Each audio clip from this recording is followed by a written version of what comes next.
Bismillahirrahmanirrahim. Assalamualaikum warahmatullahi wabarakatuh. Kami dari kelompok 1, jurusan Hukum Ekonomi Syariah, mata kuliah Hukum Ketenagakerjaan.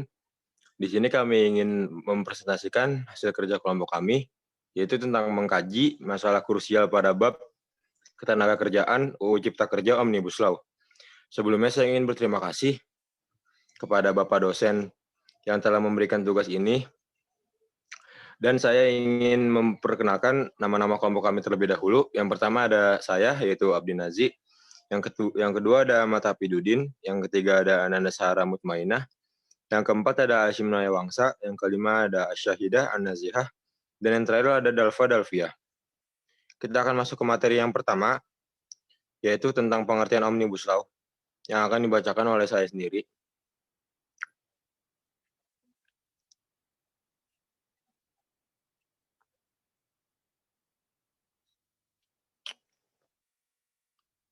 Dari Middle Income Trap, Brian A. Garner dalam Black Law Dictionary Nin Edition menyebutkan bahwa omnibus merupakan relating to or dealing with numerous object or item at once including many things or having various purpose, yang dimana jika dipadankan dengan kata law, maka dapat didapatkan bahwa omnibus law merupakan hukum yang mengatur berbagai macam objek, item, dan tujuan dalam satu instrumen hukum. Omnibus Law sebagai instrumen hukum yang mengatur dan mengkonsolidir berbagai tema, materi, subjek, dan peraturan perundang-undangan pada setiap sektor yang berbeda untuk menjadi salah satu produk hukum besar dan holistik haruslah memenuhi asas-asas pembentukan peraturan perundang-undangan yang baik sebagaimana yang diatur dalam UU Pembentukan Peraturan Perundang-undangan. Konsep yang ada dalam Omnibus Law sendiri yaitu sebuah aturan yang dibuat untuk menghilangkan beberapa aturan yang sudah ada yang dianggap tumpang tindih serta menghambat pertumbuhan negara yang juga sekaligus untuk menyingkronkan berbagai aspek yang menjadi produk hukum yang besar. Sekian, terima kasih. Kita langsung masuk ke materi yang kedua, yaitu tentang perubahan UU Cipta Kerja yang akan dibacakan oleh Saudara Hafid. Kepada Hafid, dipersilakan.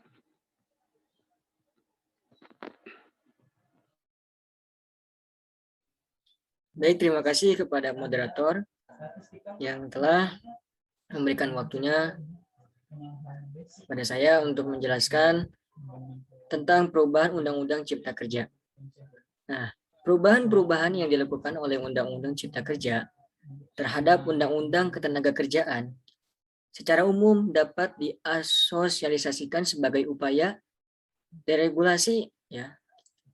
Sehingga aturan ketenagakerjaan itu pemerintah meyakini aturan hukum ketenagakerjaan yang terlalu rigid merupakan salah satu penghalang investasi. Oleh karena itu perlu upaya pelonggaran aturan hukum ketenagakerjaan. Tendensi melakukan deregulasi ini terlihat jelas dalam perubahan beberapa peraturan ketenagakerjaan yang dikembalikan pada kesepakatan para pihak. Hal-hal terkait hubungan kerja seperti jangka waktu perjanjian kontrak dan cuti dikembalikannya pada mekanisme kesepakatan para pihak, yakni pekerja dan perusahaan melalui perjanjian kerja bersama atau peraturan perusahaan. Hal ini jelas mengurangi perlindungan bagi pekerja, karena dalam hubungan yang timpang antara pekerja dan pengusaha, sangat besar kemungkinan kesepakatan antara pekerja dan pengusaha dibuat dengan iuran yang merugikan pihak. Ya, secara umum terdapat beberapa masalah krusial pada bab ketenagakerjaan Undang-Undang Cipta Kerja. Pertama, hilangnya ketentuan batas waktu maksimal dalam perjanjian kerja waktu tertentu. Yang kedua, dihapuskannya fase kebutuhan hidup layak sebagai rujukan penghitungan upah minimum yang berdampak pada bergesernya konsep perlindungan pengupahan secara luas. Baik, cukup sekian dari saya, kurang lebihnya mohon maaf. Assalamualaikum warahmatullahi wabarakatuh. Saya kembali lagi kepada moderator. Baik, Apit, terima kasih untuk pemaparan materi tentang perubahan UU Cipta Kerja. Kita akan masuk ke materi selanjutnya, yaitu tentang masalah yang ada di RUU Cipta Kerja. Kita akan langsung masuk ke poin yang pertama, yaitu peluang tenaga kerja asing yang akan dibacakan oleh Saudara Dalva. Pada Dalva, dipersilahkan.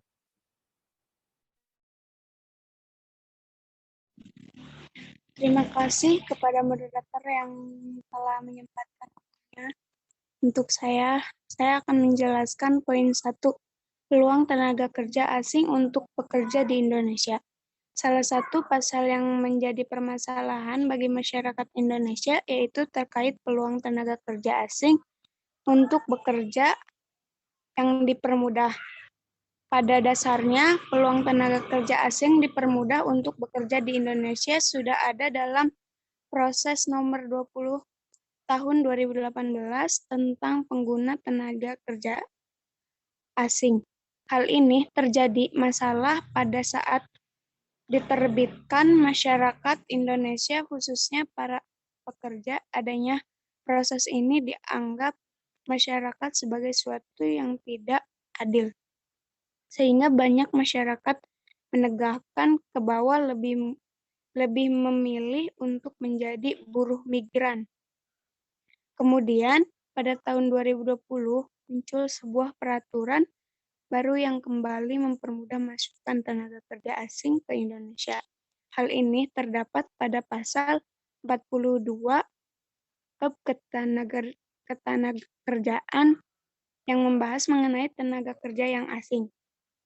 Dengan ditandatangani pada pasal 42 UU Cipta Kerja ini secara tidak langsung mengubah pada pasal ketenagakerjaan pada pasal 42 UU Ketenagakerjaan nomor 13 tahun 2003, yang mana dalam pasal tersebut mewajibkan tenaga kerja asing untuk mendapatkan izin tertulis dari menteri atau pejabat yang disebut dalam Proses Nomor 20 Tahun 2018 tenaga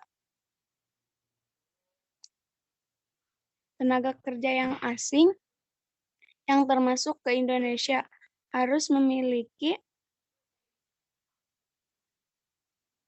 surat izin perizinan antara lain pirat tinggal pitas, rencana pengguna tenaga kerja asing, RPTKA, dan izin menggunakan tenaga kerja asing, IMTA. Dengan adanya UU Cipta Kerja, maka tenaga kerja asing tidak lagi membutuhkan izin tertulis dari menteri maupun penjabat yang ditunjukkan, melainkan dipermudah hanya dengan menggunakan RPTKA saja. Sekian dari saya kembalikan lagi kepada moderator. Baiklah, terima kasih kepada Saudara Dalva yang telah membacakan tentang poin pertama. Kita akan masuk ke poin kedua, yaitu tentang pesangon terhadap tenaga kerja yang di PHK. Kita serahkan kepada Ananda Syahda Mutmainah. Kepada Ananda, dipersilakan.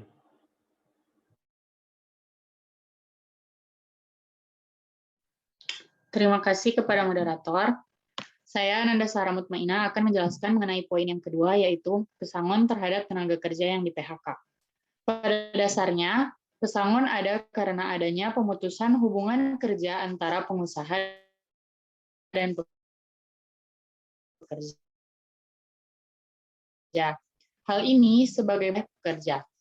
Adanya pesangon agar bisa menghilangkan kesan memperbudak para pekerja. Akan tetapi pada perubahan UU Cipta Kerja, yaitu mengenai pemotongan pesangon bagi tenaga kerja yang di PHK, dapat dilihat dari pasal 156 Undang-Undang Nomor 13 Tahun 2003 yang digantikan oleh pasal 89 ayat 45 RUU Cipta Kerja, yang mana perubahan ini dijadikan sebagai upaya untuk menghapuskan perhitungan uang penghargaan masa kerja seperti apa yang telah diatur pada peraturan perundang-undangan. Dengan adanya perubahan undang-undang ini menciptakan menurunnya kesejahteraan para pekerja dan munculnya ketidakadilan dalam sistem ketenagakerjaan di Indonesia. Tapi sebagai upaya alternatif bagi para pekerja untuk tetap mencapai kesejahteraan, pemerintah memberikan garansi pada pekerja sebagaimana yang ada pada pasal 90 RUU Cipta Kerja yang merubah ketentuan pasal 18 Undang-Undang Nomor 40 Tahun 2004 tentang Sistem Jaminan Sosial Nasional dan ketentuan pasal 6 Undang-Undang Nomor 24 Tahun 2011 tentang Badan Penyelenggara Jaminan Sosial. Hal ini juga dijadikan sebagai upaya agar RUU Cipta Kerja dianggap membawa dampak positif bagi negara. Sekian materi dari saya kembalikan kepada moderator.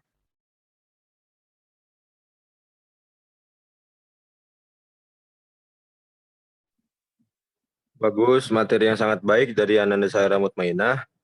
Kita akan masuk ke materi yang ketiga yang akan dibacakan oleh Asya Nazihah, yaitu tentang mempermudah perizinan masuk ke investasi asing ke Indonesia. Selanjutnya kita serahkan kepada Ananda. Kepada Asya dipersilakan. Baik, terima kasih kepada moderator. Saya akan menjelaskan poin ketiga, yaitu mempermudah perizinan masuknya investasi asing ke Indonesia. Investasi sangatlah berpengaruh pada pertumbuhan ekonomi suatu negara. Selain itu juga investasi digunakan sebagai alat untuk memperluas lapangan pekerja, seperti pertumbuhan UMKM di Indonesia. Dimudahkannya investasi asing masuk ke Indonesia karena BKPM menyatakan bahwa pada masa pandemi COVID-19, perekonomian di Indonesia ini mengalami kontraksi yang berujung kepada pengangguran.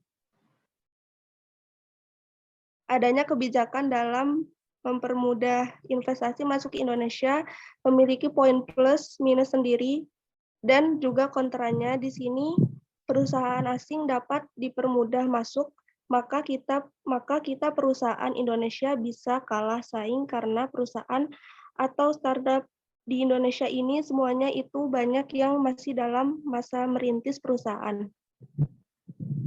Kemudian jika melihat atau berkaca dari hal tersebut, jika investor asing masuk membawa perusahaannya dengan teknologi yang sudah jauh lebih maju dan perusahaannya sudah advance lebih jauh juga dari perusahaan Indonesia, maka otomatis perusahaan atau startup yang ada di Indonesia akan kehilangan peminatannya.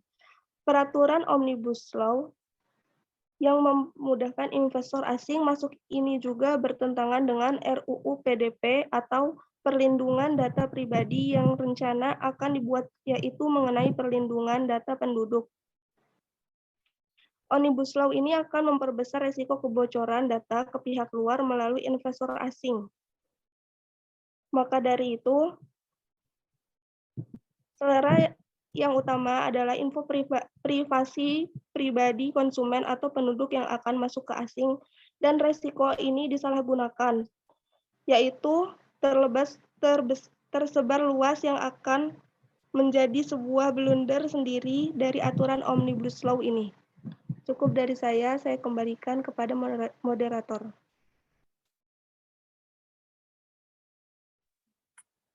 Baik, terima kasih kepada Asya yang sudah membacakan poin tersebut. Kita akan langsung saja ke poin 456 untuk mempersingkat waktu. Kita serahkan kepada Hasyim Nayawangsa. Kepada Hasyim, dipersilahkan.